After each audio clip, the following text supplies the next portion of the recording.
so much. I love you so much. I love you so much.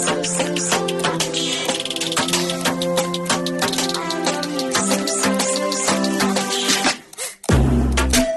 Hello, all you positive heads out there.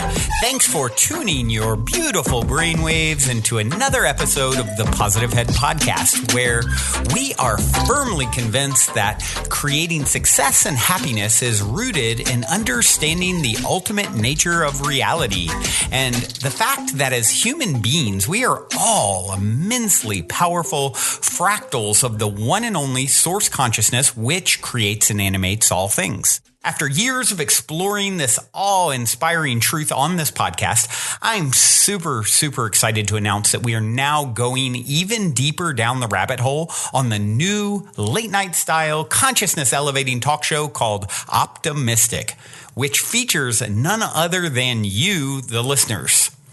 Optimistic is taped out of the epic spaceship-esque 8-bedroom property we call the Mystic Manor that myself and the rest of the Optimistic crew now navigate reality from in Venice Beach, California. And you are invited to come experience a Mystic Manor immersion week with us. During your week-long stay, you'll enjoy unique workshops, chef-prepared meals, one-on-one time coaching and consulting with me, and even co-creating magic with me as a guest on both Optimistic and an episode of the Positive Head podcast. When I started this, my aim with these immersive retreats was to facilitate the ultimate spiritual upgrade and tune-up, so to speak, for our guests while providing them with one of the most memorable experiences of their lives.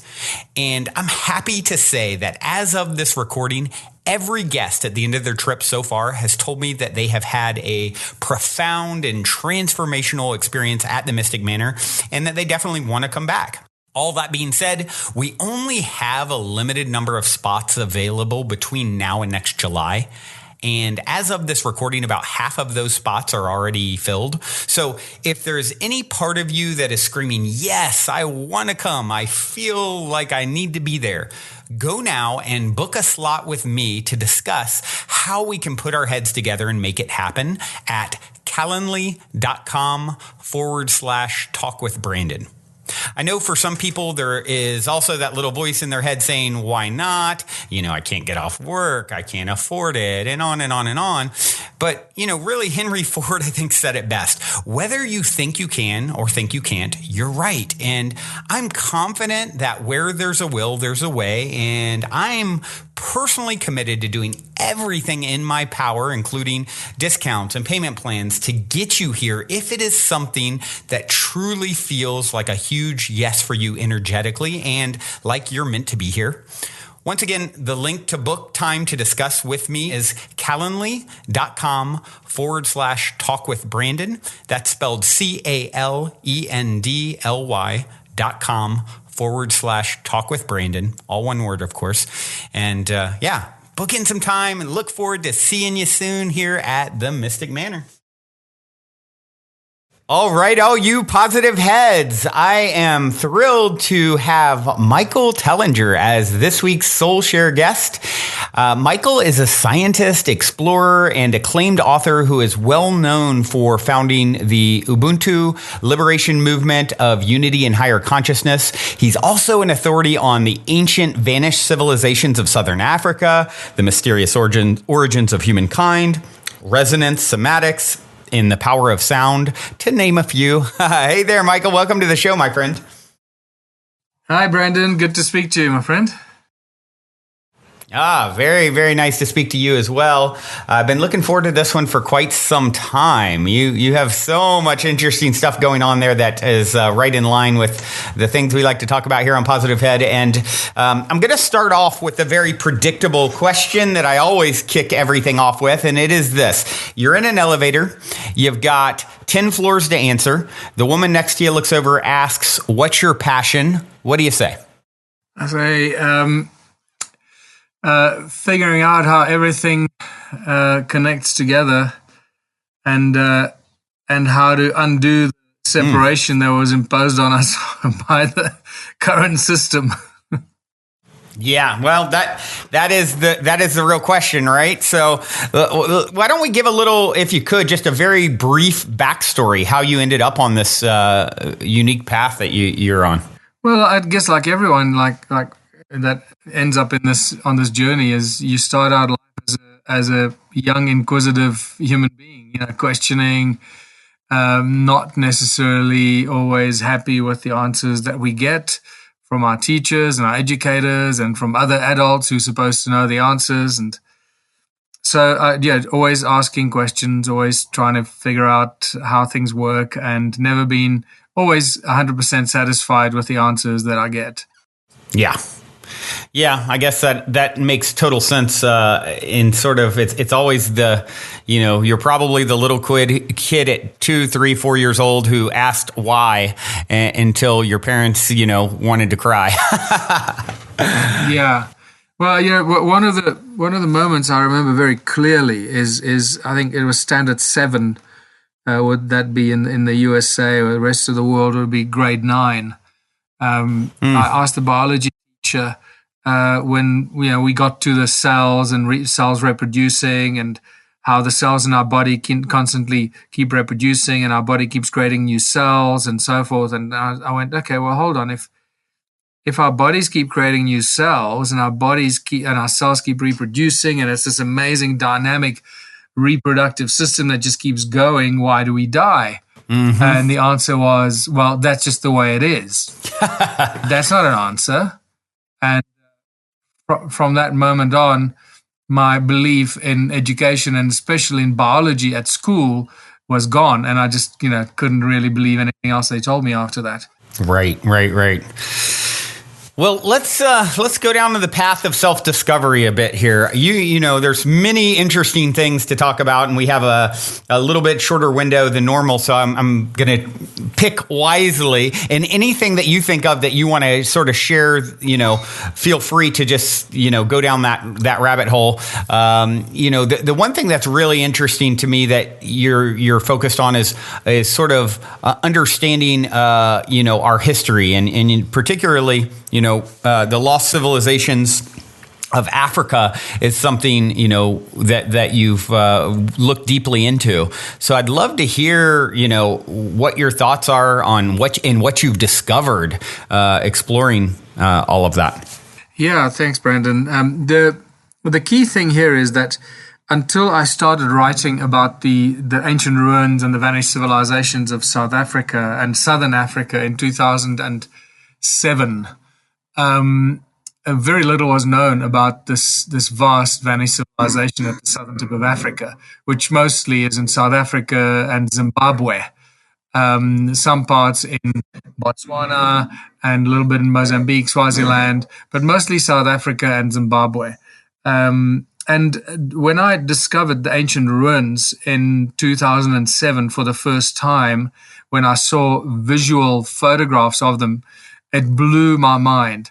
Until then, very little information was available anywhere, online, in textbooks, in other historical books, or etc. There was some scant, information written here and there, and there were some archaeological books written by Theodore Bent, which incidentally are fantastic, but it just didn't even come close to covering the vast scope of what's really going on here. It was literally putting your toe in the water of a giant ocean. Right. And so when I first started writing about this, no one knew anything about it, and I became, I guess, the first person to really break open the vastness and the sheer size and scale of this vanished civilization at the southern tip of Africa that left behind more than 10 million stone ruins, circular stone ruins, ancient advanced technology, and thousands of ancient gold mines, evidence of gold mining everywhere. and much more than that. That led to the discovery of the fossils and the giants. The Anunnaki are involved in all of this, obviously. So we suddenly have a melting pot of pretty much everything everyone else in the world is researching and writing about, from ancient human history, from the origins of humankind and the cloning of a species, and the Anunnaki involvement in all of that, and other beings, other creatures and giants. And suddenly I'm sitting right on top of it, and the only person that is writing about it, discovering it, exploring it, researching it. And after 11 years, since 2007, or 12 years now, being here and doing this work, I still remain the only person doing this work. That is pretty insane. Wow. That is insane. So when you say, the Anunnaki, of course, you're referring to the extraterrestrial, beings who supposedly, according to most, I guess, famously, researched and discussed by Zecharia Sitchin, that, sort of came here initially and created modern man with the hybridization of their DNA, if I recall the story, and used us for like gold mining and that sort of thing. And so some people may not be familiar with this story. And of course, you have people who, are very intrigued by it, know a lot, and maybe have read all Zecharia Sitchin's books. I found them really, really interesting when I looked into it years and years ago. But, I am curious, as you've done the deep research, when you mentioned them already, so what you found from going deep with this is you believe that Zecharia Sitchin had it right, and this is sort of what went on in early history. Well, yes, but first we have to correct a few things in some of the statements you made.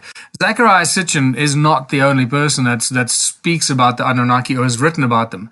There have been many scholars that have written about them over the last 100 years, and the Anunnaki, or the Anunna gods, are the central characters in pretty much every clay tablet that you find scattered in Sumeria and Mesopotamia. So this is not a lesser known fact. This is a very well established historic fact activity that is recorded over and over millions of times in ancient clay tablets in the most the oldest written record of human history that has been very well explored, translated, decoded by different scholars at different times with different interpretations. But the Anunna gods and Anunnaki remain the central characters, and the character of Enki, Enlil, and Anu, with all the other Sumerian deities, are well plastered right across all these ancient tablets.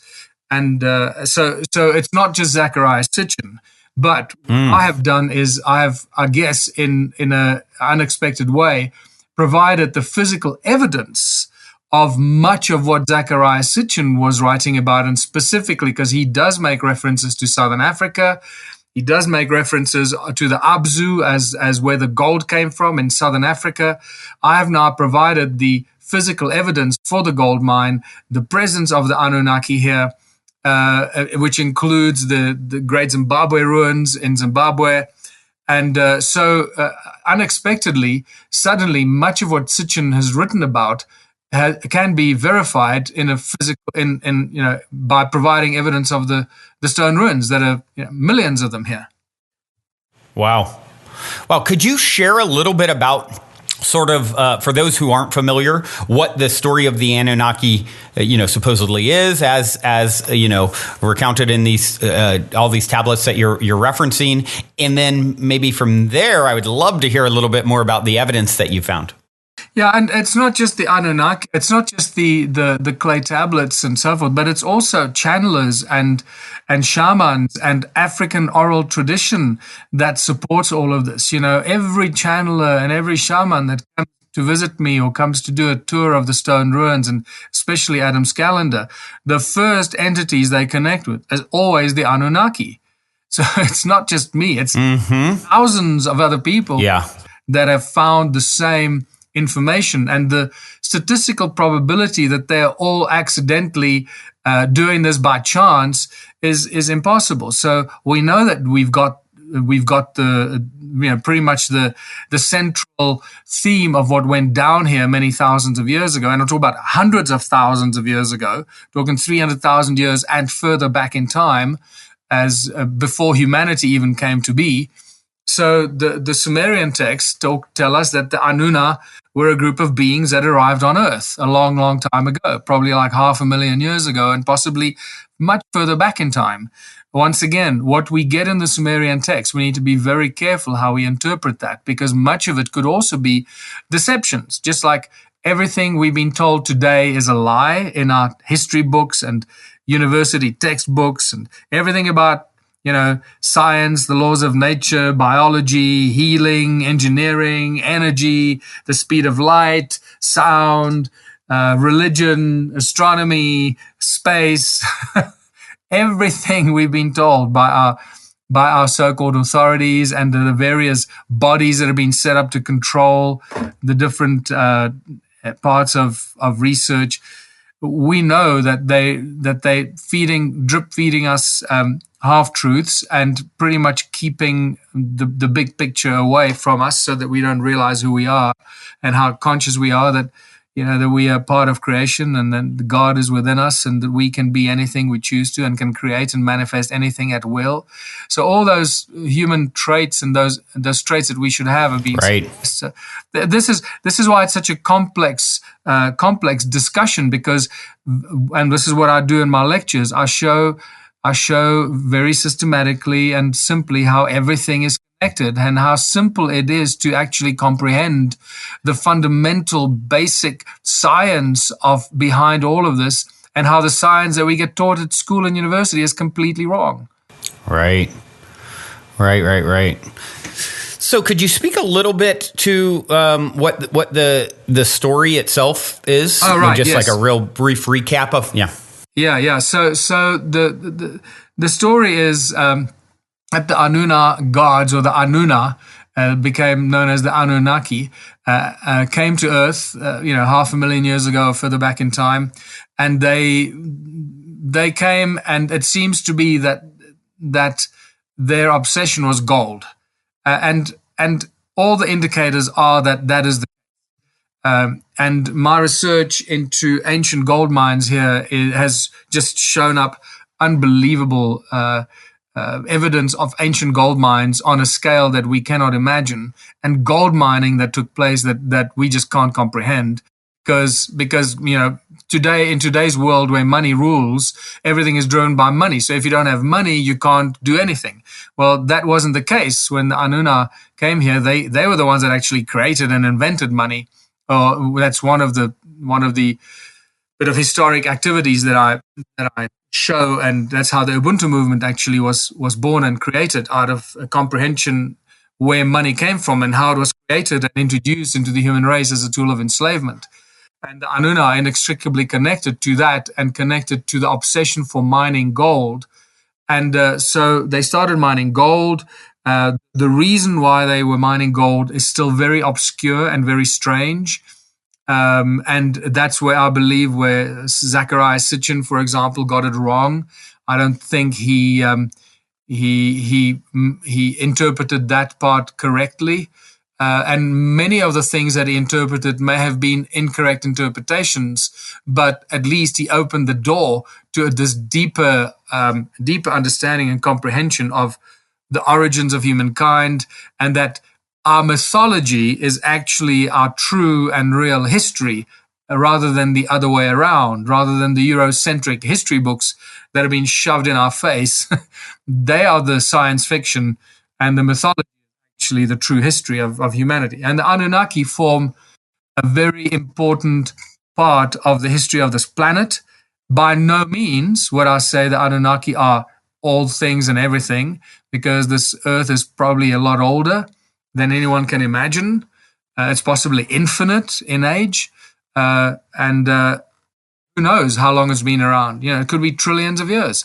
And on the other hand, it could be a lot shorter. So that is another open-ended question that is very difficult to answer once we start realizing the powers of manifestation, the powers of creation, and a deeper comprehension of the geological formations on this planet, that they are most likely not what we think they are, and do not necessarily have the source from which our geological departments tell us they come from. Interesting. So, one question that comes up for me is, I know, if I'm recalling correctly anyway, that Zecharia Sitchin talked about this idea that the Anunnaki sort of created humanity hybrid, as a hybrid, yes, to sort of work as a slave race. What is your thoughts on that? Yeah, well, there's no doubt about that. That we're a clone species. We're not an evolved species. Anyone that still believes in evolution needs to seriously sit back and think about this. It's just impossible. Evolution to the stage that we are as a conscious species, and as most conscious species, is just simply impossible. And scientifically, there are many great scientists that have stated how impossible it is for evolution to actually be a scientific fact, and that becomes a very, very sore subject. And many people discuss this very passionately, but unfortunately, Sure. Those that believe that we evolved out of apes are just way out of line, and they believe the science fiction rather than a deeper comprehension of the laws of nature, and how in the laws of nature manifestation is part of this incredible reality that we find ourselves in. So yes, we absolutely, we're a clone species, and the Anunnaki seem to be the ones that were responsible for cloning this race that then became the human race. But again, we got to be very careful how we approach this, because the very first humans that the Anunnaki cloned and created. And again, keep in mind, today we know how to clone. We can clone bloody anything. We can clone a human being within 9 months into adulthood, and from taking a scraping from your skin. They can clone an absolute double of you just from taking a little scrape of your skin. You won't even know about it, and before you know, there's an absolute clone of yours walking around. And again, if people don't believe this, that doesn't mean it's not possible. It means that they just don't have enough information. And the technology and the capacity that we have at the very highest levels of scientific and engineering and energy technology is way beyond what most people could possibly comprehend, because the mainstream media and the universities withhold all that information from us. I've been very fortunate in many ways to meet some of these remarkable inventors and scientists and people that do ridiculous things that never make the mainstream news, and that remain very obscure in strange research labs that never see the light of day. Right. Wow. But again, the Anunnaki were just one of a group of beings that occupied this world of ours for possibly millions of years. And it was nasty. Those were nasty times. To get the full extent of what really went down on this planet of ours, and is still going down. Actually, we haven't really escaped that. The exploitation, the enslavement, the torture of the human race carries on. The royal bloodlines, who are the descendants of many of these Anunnaki royal bloodlines, are still, raping, pillaging, torturing. Blood rituals go on and on and on. It hasn't stopped. It's just been removed from the mainstream, and it's been done behind closed doors, so that the slaves, the great population of the slaves of the world, aren't aware of this. Otherwise, there would be a revolution tomorrow morning. And so, if you read, the key person to read at the moment is a French researcher called Anton Parks. He goes into great detail and much more detail than Zecharia Sitchin. Obviously, much of what he says in many ways contradicts in certain extent, or should I say, has different interpretations of what Sitchin says. We've got to just keep in mind that Sitchin opened the door to us. So anyone that says bad things about Sitchin needs to keep that in mind. There was a guy that spent his whole life getting this information out. If it wasn't for Zecharia Sitchin, most of the people that know about the Anunnaki would probably not even know about them, and would still be, fast asleep and awake, and unenlightened. many ways. Right. So Anton Parks is difficult to find. His books are not available in English very readily. And so unless you read French, it's going to be difficult. But he gives us a far more graphic description of what went down. And it was not a pretty picture. It was a horrific place where draconian, bloodthirsty beings of reptilian and draconian kind of features, ruled and basically abused humanity and abused this new species that was created. And when, just to come back a little bit to... Where does he say that they went? Well, Anton Parks, where does he say that? Yeah. I'm just curious about, where are they now? Well, it's a good question. I don't think anyone is really aware or can say with absolute certainty where they went. There's a very strong possibility that they still are here. They're just in very small numbers. There might be a few hundred of them. And they might be in remote, distant places of the earth that we can't get to. And we don't even know that these places exist. Because we haven't really explored most of the world. We think we have, but we haven't. And there are places that they might be that we can't reach and we can't get to. And keep in mind that they control the governments, they control the banks, they control the money, the money. So they control everything. So they're not going to allow anyone to discover them and accidentally say, "Oh, look what we found." So that's not going to happen, because they still run. This is their playground. We're the sheep that they bred. First of all, the slaves to work in the gold mines, and then when the slaves grew in too many numbers, we are also, according to very detailed writing by Anton Parks, that humans were bred like cattle for food for long periods of time. This is nothing new and not surprising. It was what I call the terrible truth, and this is part of the awakening that all of us have to go through, to face the terrible truth of the real history of this world, what went down here, and how horrible it is, and the fact that we can get to this point and deal with this and get beyond it, and then find a beautiful, simple solution like we have with the Ubuntu movement and the one small town can change the world strategy. Realize that we've come so far and we are basically on the verge of turning this planet around and taking control of our own destiny as conscious, living, breathing human beings. So I know you had a recent discovery of bone fossils that was pretty interesting, and I'd like to hear a little bit about that, if you would share. Yes. So, the stone circles have, first of all, I mentioned earlier when we started that there are millions of these stone ruins in southern Africa. And I just want to stress that there are more than 10 million circular stone structures, which have become known as the stone circles of southern Africa. And this is just a huge undertaking. You can imagine just to build that in ancient times, with virtually no population on Earth, no humans, and these cloned beings that were being used to help them. I've got a lot more information about that, but we can't go down every thought in this discussion. Right. So right. This is. Sorry, I lost my train of thought there, talking about going down every track. Too many tracks. The fossil. Yes. The fossils, yeah.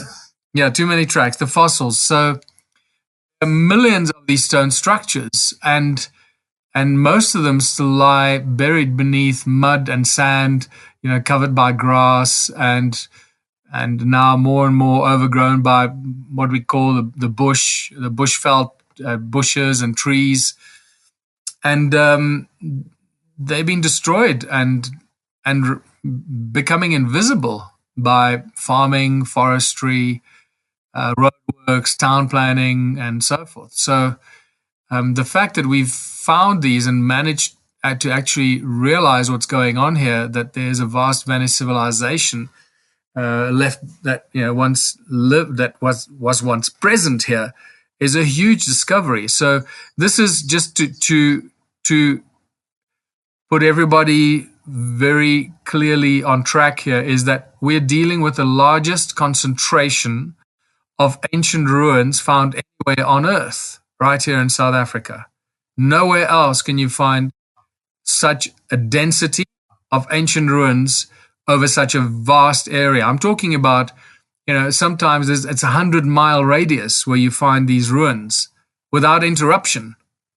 And then let's get to the fossils. So for 10 years, I was walking walking around the mountains, discovering the ruins, studying them, making some groundbreaking discoveries about the fact that they are not dwellings for people or animals, that they are in fact energy generating devices, and Adam's calendar is the same.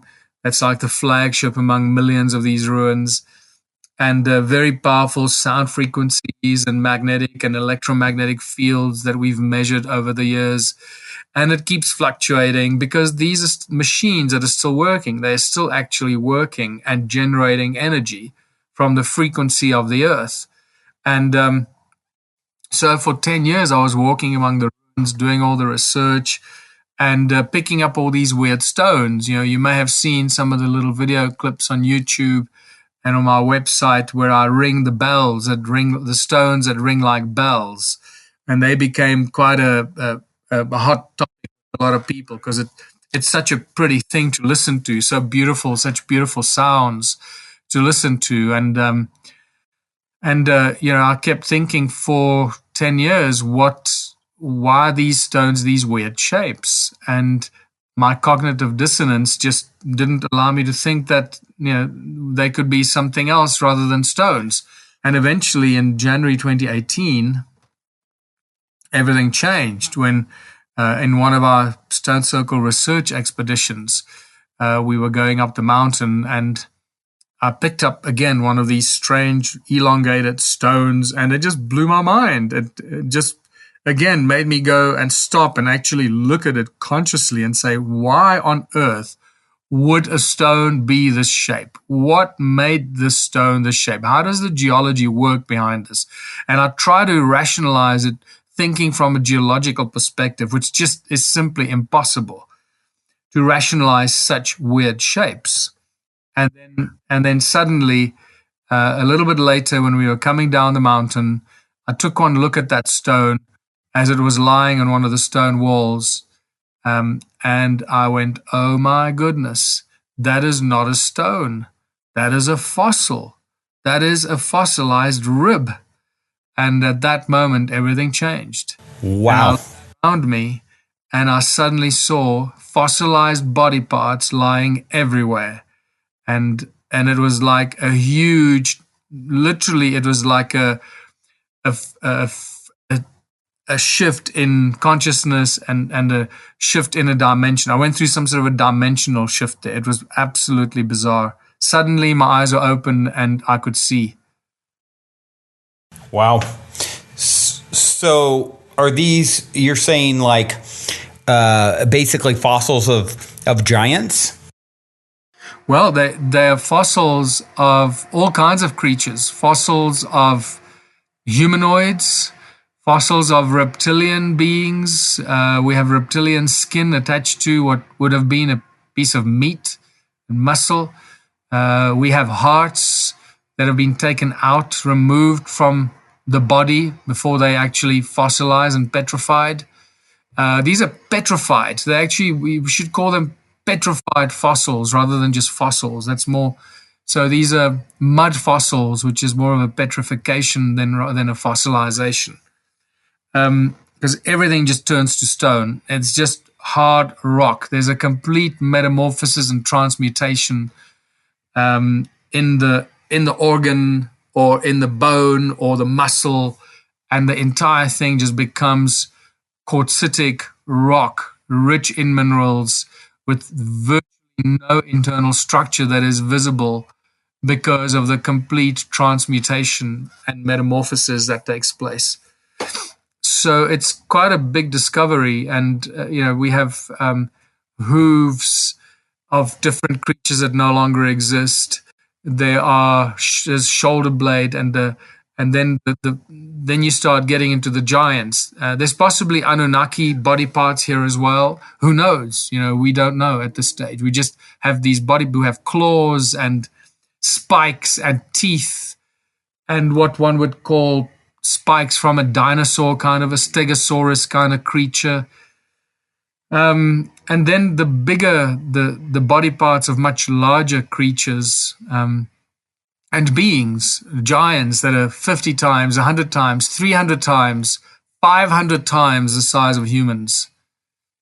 Very, very large individuals, large bones, body parts and bones that lie scattered across the mountains here, with claw marks and teeth marks into some of the bones, and tells you somebody was eating it. Some other creature was busy eating this creature. It is quite staggering. This is like just pushing aside the veil to a history, exactly the kind of history that you read about, the brutal, bloodthirsty kind of place that Anton Parks writes about in his books, in his translations of the Sumerian texts, actually. Do you have are there any sort of complete skeletons of these? I mean, obviously a skeptic would say, okay, show me this, and I have not done and went and researched to see if you have anything out there as far as pictures or video. Yeah. Well, to the skeptics, I say, have a nice life. I have no time or desire to entertain them or try and convince them. Have a nice life. If you want to see some real archaeological discoveries, come to my museum and enjoy yourself, and you will see. Armchair critics are great to dismiss and deal with. Just delete and erase. Don't entertain them, because they just cause trouble, and they just most of these people actually are possibly what do you call them, trolls or right. People that have been sent to disturb and disrupt your work and so forth. So I don't entertain that kind of thing. So you have a museum, you say, so I have that people can actually see with hundreds, possibly more than 1,000 artifacts on display, tools and artifacts from the cone-shaped tools to the Taurus stones that we now know exactly what they do, how they work.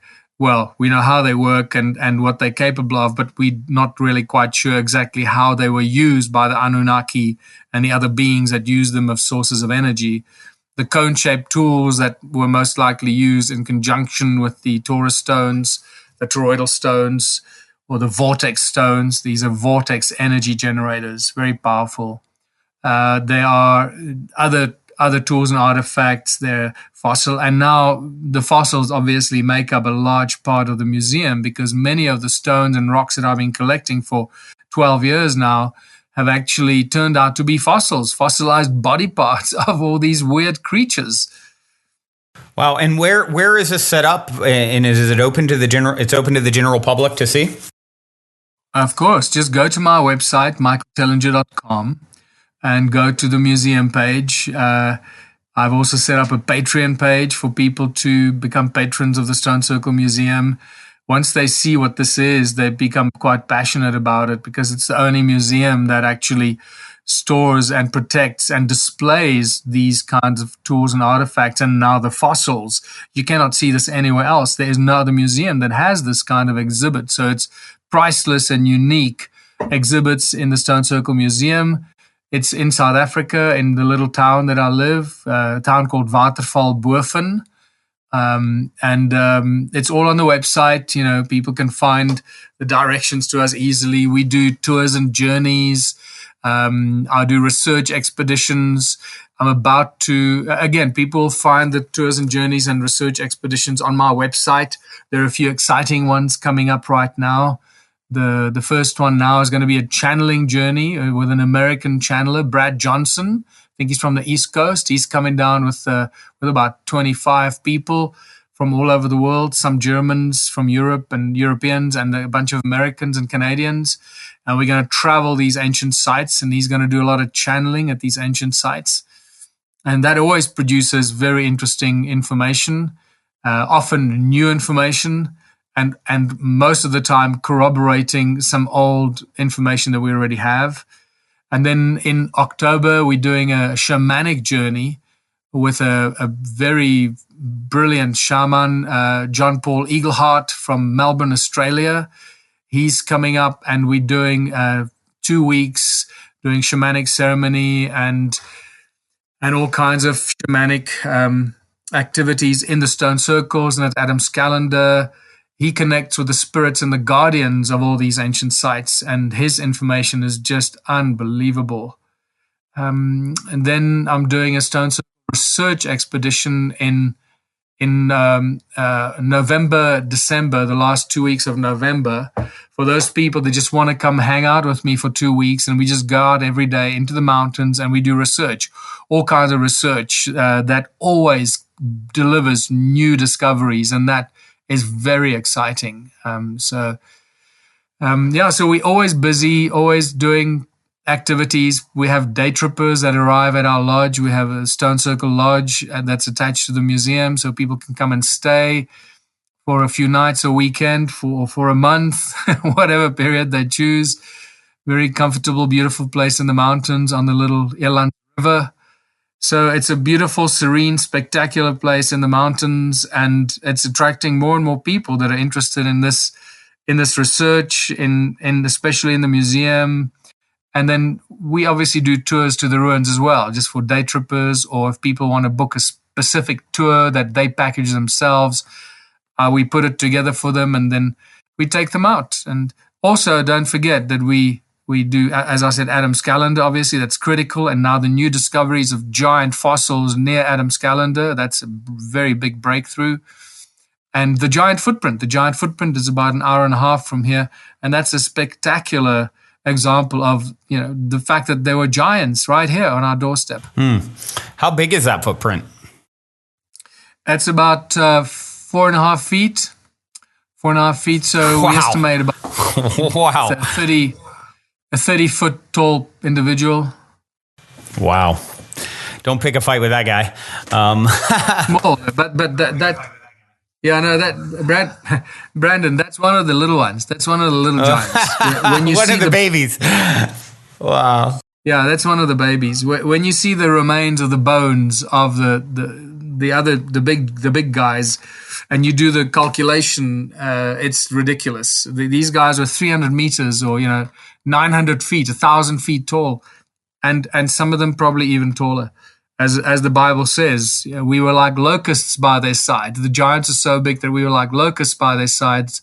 In Leviticus 11, that's where you read that, and then many other parts of the Bible all about the giants. And then in the book of Enoch, obviously, there you get the real details of the giants and how big they were, that they were 3,000 ells. Now, 3,000 ells would be about 1.5 kilometers, which is just short of a mile. Oh, my God. So this is how big these beings were in ancient times. Wow. That's a wild thing to contemplate. And what's exciting is that the evidence is just coming out of everywhere. Slowly but surely, the evidence is creeping out of the woodwork. People are starting to recognize it, and I feel really grateful and excited that I've been somehow blessed with being shown and given the opportunity to share the vanished civilizations, the ancient ruins, the technology behind it, how it all works. Now the giants and the fossils.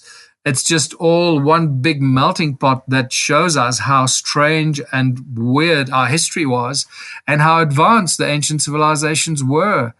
That we really are the dumbest species that's probably ever walked this planet. Interesting. So fascinating. So I'd like to switch gears here with our remaining time and just talk a little bit about Ubuntu and this idea that you've propagated, world free of money. I find this to be fascinating, topic, and I definitely feel that is the future. And I'm, for those who aren't familiar, maybe you can share a little bit about your work there. Yeah, that is critical, Brandon, because in my lectures, once I've finished talking about all this ancient stuff and so forth, it could get quite hectic, and quite depressing at certain points. And so I always remind people, so what do we do with this? what do we do with this information? Because tomorrow morning, we wake up and we have to put on our clothes, eat our breakfast, and face the horrible truth and go back to work and become slaves in the system. And most people are just miserable. Majority of humans alive today hate their lives. They hate their job. Most people hate their boss. They resent the fact that they have to get up in the morning and do something that they don't want to do, but they have to do it. Otherwise, they die, or they end up living on the street and eventually just, probably die. So we obviously all know that something is wrong with the system. And it was actually in 2004 and 2005, while I was researching my first book, Slave Species of God, which talks about the Anunnaki creating humanity. And it's why the slave species of God is actually the gods with a small g, not God with a big G, not the creator or the source of everything. So when I was researching that book, I discovered this whole thing, origins of money, and where money suddenly appeared in the world out of the blue as a complete and finished philosophy, fully evolved philosophy that was just injected into humanity and into society. And that came about when you read the Sumerian king's lists. Once again, the Sumerian tablets, the king's list, when we read about the time when the gods appointed the first priest kings on earth. And that's where we see the birth of the sudden appearance of the royal bloodlines. And the first kings appear on earth. And suddenly these kings own all the land. And suddenly all their people are their subjects. And they have these fierce weapons with which they can smite the people if they don't want to listen to them. And this is how these brutal first royal bloodline kings that were appointed by the Anunnaki, most likely, or these other nasty creatures like the Kingu races, which I suspect may be the actual guys that appointed the royal bloodlines, because they were called the Kingu races, as in K-I-N-G, king. And it's just interesting that the royal bloodlines are called kings, right? So there's most likely something in there. And these royal first priest kings built their temples. And from there, they ruled over the people. And in these temples, they started to print the first forms of money. So in effect, the first temples that these priest kings lived in became the first banks. And they started to issue the first forms of money from their temples, which were the banks. And the first forms of money were actually clay tablets that were printed with a whole bunch of garbage and in fact make up the very, very first form of bills of exchange, promissory notes, and checks. And since those times, 6,000 years ago, or even further back in time when this happened, nothing has changed in the banking world. The banking system still operates in exactly the same way as it did at the very, very beginning, when these first promissory notes, bills of exchange, and checks were issued by those first kings in their early temples. That is staggering. So when I realized that that's where the problem is.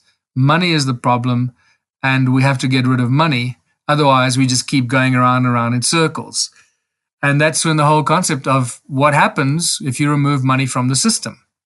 And I went through my own sort of a few months of discovery and a very exciting journey that turned out to be.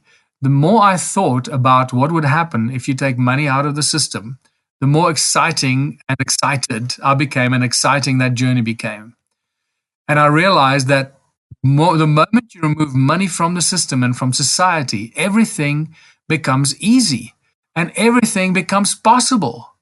Because suddenly now people work together, they cooperate, they collaborate, they work together for the greater benefit of everyone in the community. With everyone can contribute their special skills and talents, whether it's engineers or carpenters or healers or cooks or food growers.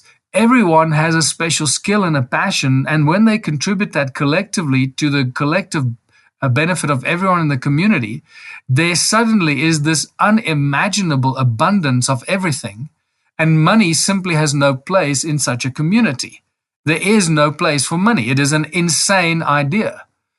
And within the first year or even 6 months or so, everything started to become very clear to me. And then the challenge became, then the challenge was, how do we get rid of money? What do we do to get rid of money so that we can attain that kind of society? And that then led to the launch of the Ubuntu movement. I wrote the Ubuntu book, Ubuntu Contributionism, a blueprint for human prosperity. And then a few more years followed of getting involved in politics and trying to inject what we call the seed of consciousness into the political beast.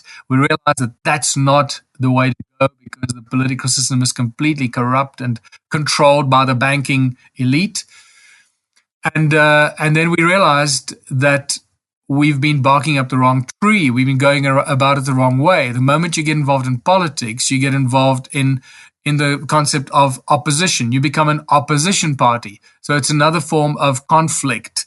And we've got to get out of that paradigm. So then it became very obvious that even if you win an election and you get 1 seat or 2 seats in parliament or whatever, you are going to achieve very little. While if we go to the people, where people are on the ground in the small towns and villages, it's a lot easier to reach the people in those places. And suddenly everything became very, very clear. And the philosophy that is now the current and has become the global philosophy for the Ubuntu movement is what we call the one small town can change the world philosophy, where we believe and know with absolute certainty that this is the model that will literally liberate one town at a time very rapidly. And all we need is a conscious mayor that recognizes that by doing this, he or she can bring prosperity, abundance, investment from investors to their town. That is a spectacular situation that we've already experienced. When the mayor basically starts to share the idea that they're going to create this Ubuntu one small town strategy and start creating community projects in which everybody participates and is a shareholder in, the investors actually start cold calling the mayor, saying, we've heard about what you're doing, we want to invest in your town, we love this, and we think it's a sound investment. So we know that this is the situation. This already happened in North Frontenac, Canada. And I believe that when this is done on a bigger, better, and a more organized scale than it was done the first time around, everything is going to change very quickly. And that first small town will come the domino effect, or create the domino effect that's just going to become unstoppable. The key thing that I need to say here is that we have an alternative source of electricity, and that becomes the foundation for this small town. Once we bring our own alternative source of electricity, free electricity, that we no longer have to use fossil fuels or coal or anything like that, and we have our own source of electricity, that becomes a platform that unites the people. And as long as you contribute your few hours a week, and at this stage, the philosophy is that everyone contributes 3 hours a week towards some of the community projects, then everyone has then access to the free electricity. And with that electricity, we can then do everything and anything we choose, because we need electricity for everything we do in our lives. And that, in a sense, in a nutshell, is the one small town can change the world plan and model. It is that simple. What we call that, Brandon, is I call it using the tools of enslavement as tools of liberation. And it's probably the most beautifully, poetically twisted redemption that we've ever been able to recognize and realize, that we take back everything has been taken from us without any violence, opposition, or conflict. Wow. And if I know you don't have a crystal ball, or at least I don't think you do, do you, what is your sort of perspective on when this or something similar will sort of catch fire, if you will, and which would ultimately lead to the, collapse of the old system?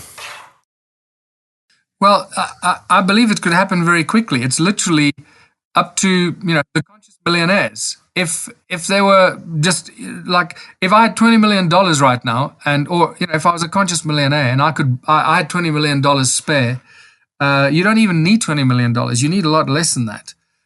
You could probably do this with $10 million. Go in there, find a small town, talk to the mayor and say, listen, let's do this. We can take this town and turn this into a place of abundance and prosperity on levels that very few people can imagine. And that's it. It's literally that simple. We'll bring the technology, the electricity, and that begins the ball and the domino effect. The ball will roll and the dominoes will fall.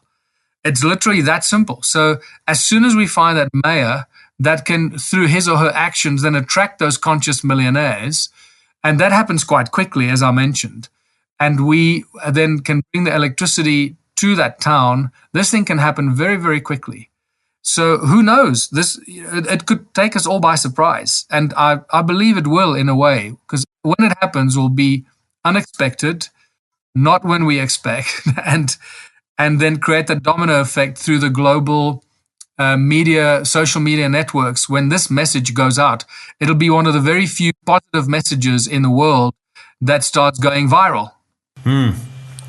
Yeah. What is the alternative energy system? I mean, I know there's so many things out there that people are working on and various levels of success. Are you referring to a particular free energy, system or, technology that you think would be the one, so to speak, to be implemented?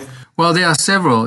I'm working with one or two advisors that are some of the smartest people you've ever met, that know pretty much every inventor out there who has got something in the garage or on the shelf, and we've identified a number of alternative technologies. They're not theoretical. They've been done. They've been created. They tried and tested. So it's not something that is still a theory. It works.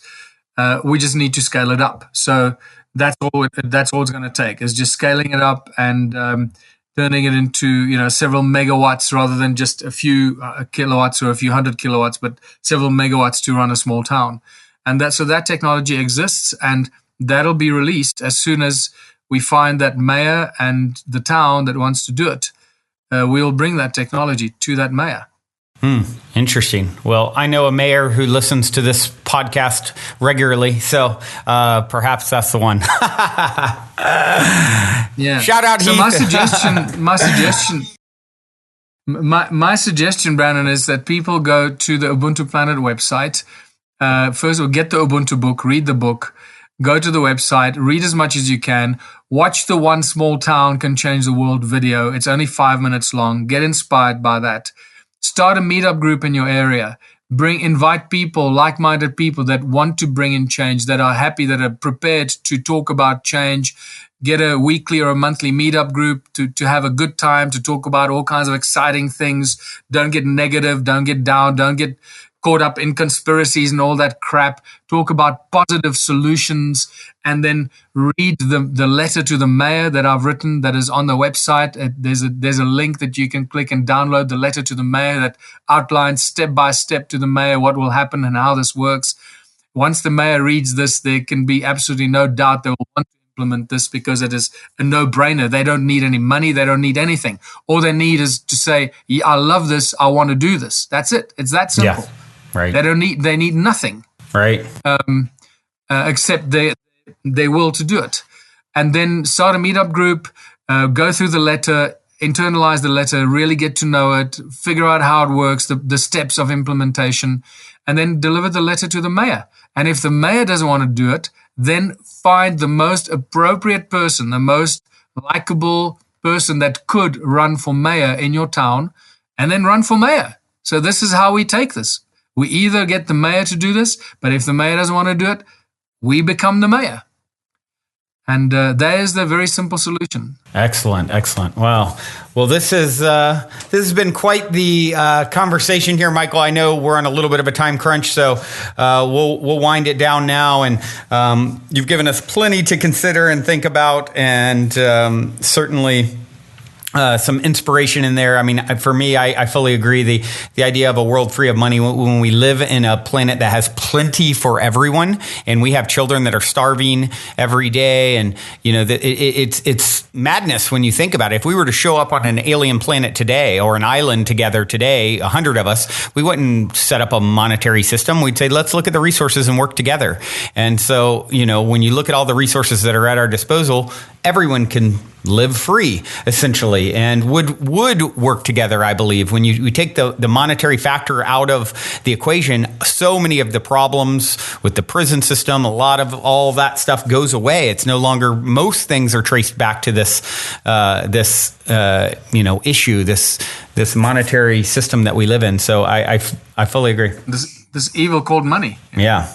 So I do have one last quick question for you, and that is this. In 60 seconds or less, what is the meaning of life according to Michael Tellinger? Well, I think that it's really a journey of discovery, realizing and learning about how to rediscover that we are one with the Creator, that God is within us, that the Creator is within us, and waking up, reaching that moment of enlightenment that many of us are seeking. And the meaning of that enlightenment, and I think that's, to me, that is the meaning of life, is finding that we are eternal beings, discovering that we are eternal beings in this body of flesh and blood, and that this is just a journey that we're on to learn some very interesting lessons from a physical and a spiritual duality. Absolutely. Could not agree more. And this has been so fascinating. Michael, thank you so much for taking the time to connect. I look forward to continuing to follow your work and perhaps crossing paths with you at some point at your museum or here in the States when you come for a visit. Awesome, Brandon. Thank you so much. It was great talking to you, and I look forward to another chat, and all the best with your podcast and all the wonderful subjects and information that you share with your listeners. Thank you so much, my friend. And if you're feeling the call to come for a week retreat-style Mystic Manor immersion, remember to go now and book your time to speak with me directly about stepping into the optimistic vortex at calendly.com/talkwithbrandon while there are still spots left. Otherwise, I look forward to co-creating magic with you at the Mystic Manor.